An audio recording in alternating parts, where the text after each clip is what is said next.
Hi friends, this video shows how to delete a Google TV profile.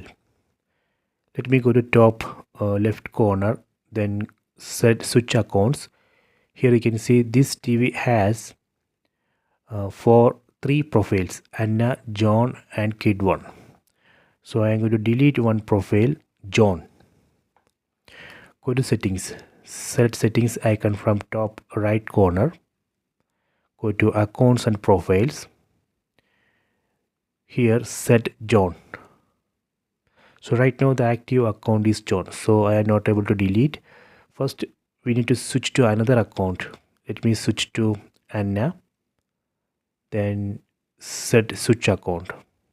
Done. Then go back. See, now the active account is Anna.